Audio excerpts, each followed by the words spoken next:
The seventh law. Get others to do the work for you, but always take the credit. Judgment. Use the wisdom, knowledge, and legwork of other people to further your own cause. Not only will such a system save you valuable time and energy, it will give you a godlike aura of efficiency and speed. In the end, your helpers will be forgotten and you will be remembered. Never do yourself what others can do for you. Transgression and Observance of the Law. In 1883, a young Serbian scientist named Nikola Tesla was working for the European division of the Continental Edison Company.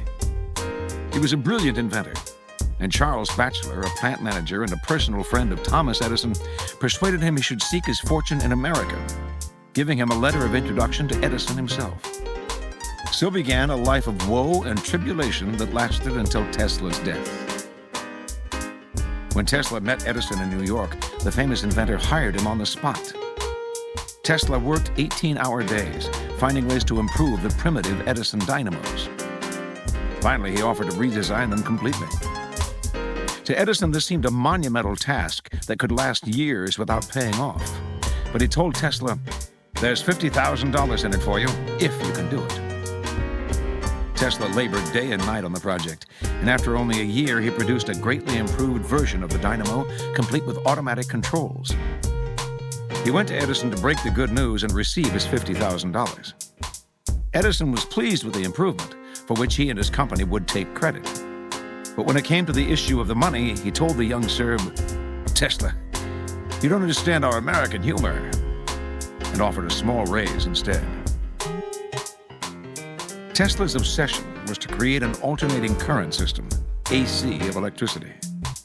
Edison believed in the direct current system, DC, and not only refused to support Tesla's research, but later did all he could to sabotage him. Tesla turned to the great Pittsburgh magnate, George Westinghouse, who had started his own electricity company. Westinghouse completely funded Tesla's research and offered him a generous royalty agreement on future profits. The AC system Tesla developed is still the standard today. But after patents were filed in his name, other scientists came forward to take credit for the invention, claiming that they had laid the groundwork for it. His name was lost in the shuffle, and the public came to associate the invention with Westinghouse himself.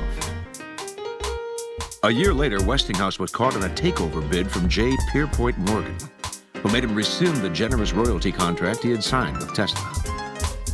Westinghouse explained to the scientist that his company would not survive if it had to pay him his full royalties.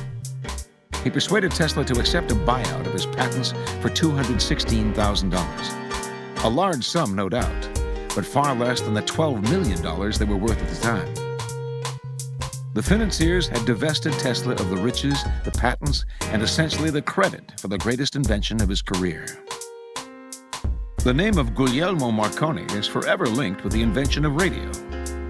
But few know that in producing his invention, he broadcast a signal across the English Channel in 1899.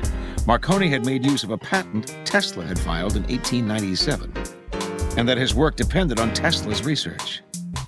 Once again, Tesla received no money and no credit. Tesla invented an induction motor, as well as the AC power system, and he is the real father of radio. Yet none of these discoveries bear his name. As an old man, he lived in poverty.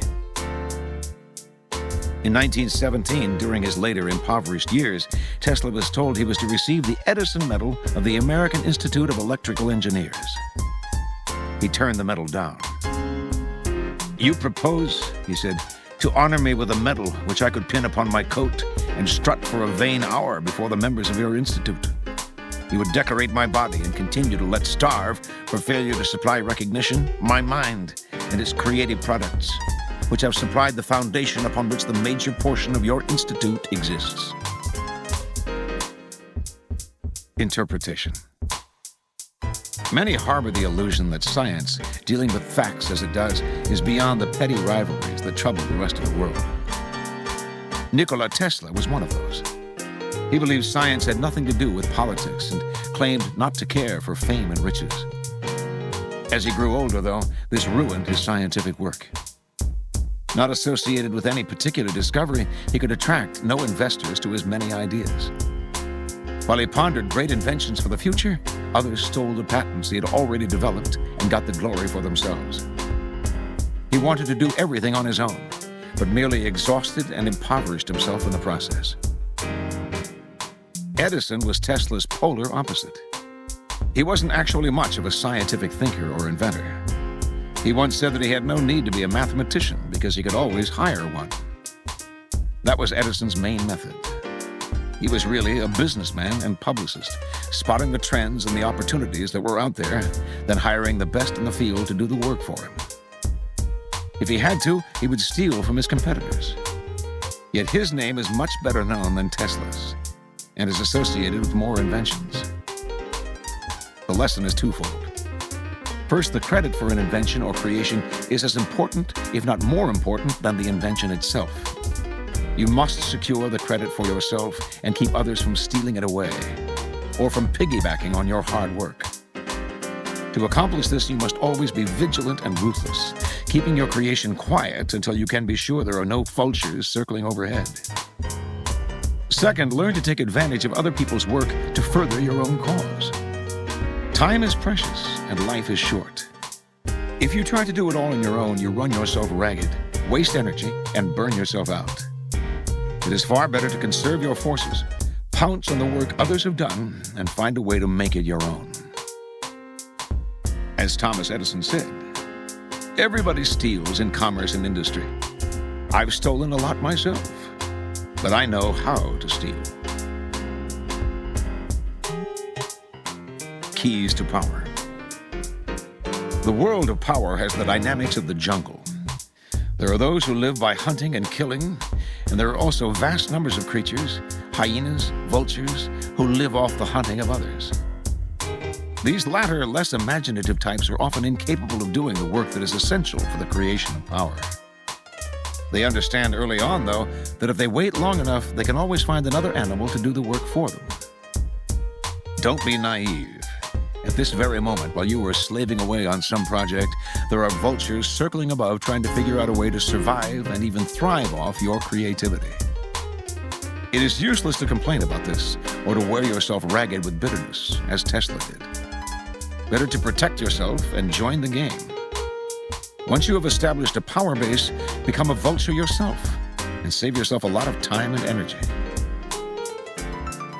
Of the two poles of this game, one can be illustrated by the example of the explorer Vasco Núñez de Balboa.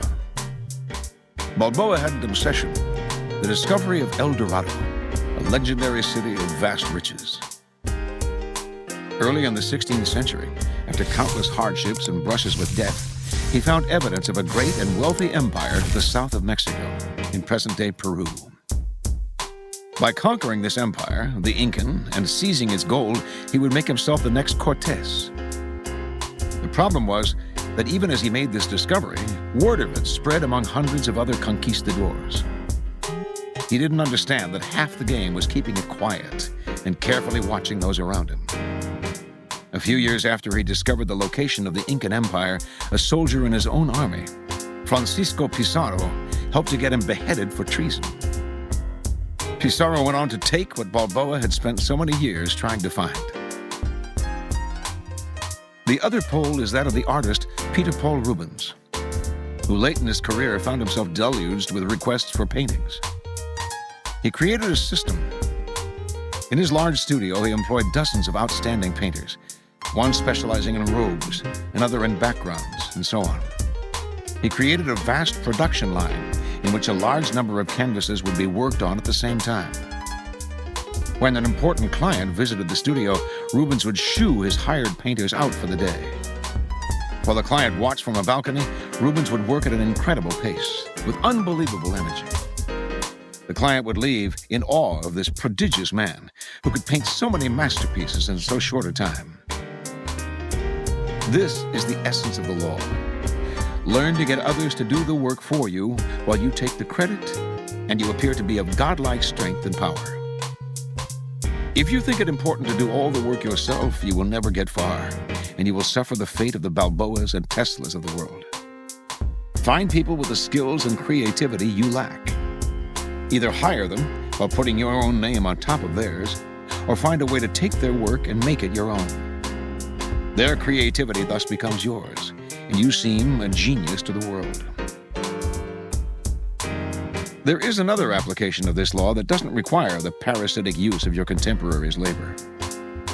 Use the past, a vast storehouse of knowledge and wisdom. Isaac Newton called this standing on the shoulders of giants. He meant that in making his discoveries, he had built on the achievements of others. A great part of his aura of genius, he knew, was attributable to his shrewd ability to make the most of the insights of ancient, medieval, and Renaissance scientists. Shakespeare borrowed plots, characterizations, and even dialogue from Plutarch, among other writers, for he knew that nobody surpassed Plutarch in the writing of subtle psychology and witty quotes. How many later writers have, in their turn, borrowed from, plagiarized Shakespeare? We all know how few of today's politicians write their own speeches. Their own words would not win them a single vote. Their eloquence and wit, whatever there is of it, they owe to a speechwriter. Other people do the work, they take the credit. The upside of this is that it is a kind of power that is available to everyone. Learn to use the knowledge of the past, and you will look like a genius, even when you are really just a clever borrower. Writers who have delved into human nature, ancient masters of strategy, historians of human stupidity and folly, kings and queens who have learned the hard way how to handle the burdens of power. Their knowledge is gathering dust, waiting for you to come and stand on their shoulders. Their wit can be your wit. Their skill can be your skill. And they will never come around to tell people how unoriginal you really are. You can slog through life making endless mistakes, wasting time and energy trying to do things from your own experience. Or you can use the armies of the past. As Bismarck once said, "Fools say that they learn by experience. I prefer to profit by others' experience." Reversal. There are times when taking the credit for work that others have done is not the wise course. If your power is not firmly enough established, you will seem to be pushing people out of the limelight. To be a brilliant exploiter of talent, your position must be unshakable, or you will be accused of deception. Be sure you know when letting other people share the credit serves your purpose. It is especially important to not be greedy when you have a master above you. President Richard Nixon's historic visit to the People's Republic of China was originally his idea, but it might never have come off but for the deft diplomacy of Henry Kissinger. Nor would it have been as successful without Kissinger's skills. Still, when the time came to take credit, Kissinger adroitly let Nixon take the lion's share. Knowing that the truth would come out later, he was careful not to jeopardize his standing in the short term by hogging the limelight. Kissinger played the game expertly. He took credit for the work of those below him, while graciously giving credit for his own labors to those above. That is the way to play the game. Here are some further reflections on this law. From a Zairian fable, The Tortoise, the Elephant, and the Hippopotamus. One day the tortoise met the elephant, who trumpeted, "Out of my way, you weakling! I might step on you." The tortoise was not afraid and stayed where he was, so the elephant stepped on him, but could not crush him. "Do not boast, Mr. Elephant. I am as strong as you are," said the tortoise.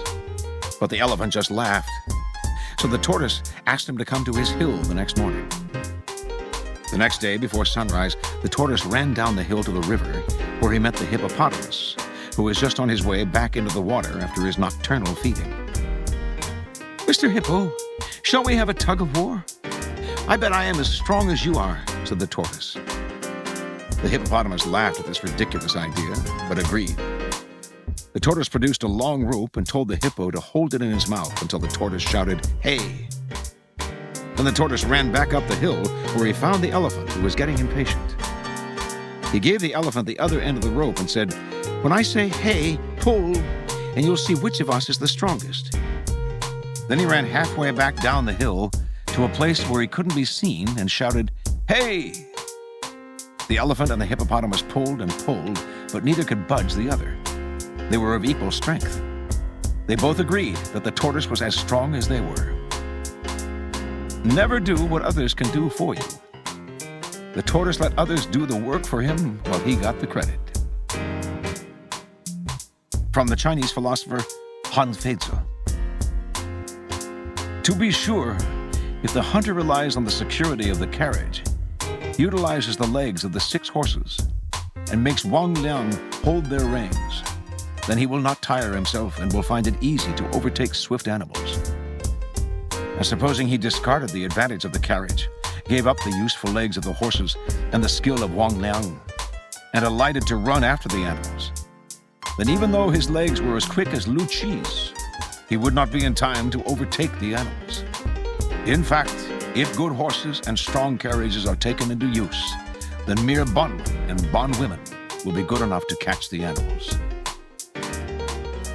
And from a fable by Gotthold Lessing, The Blind Hen.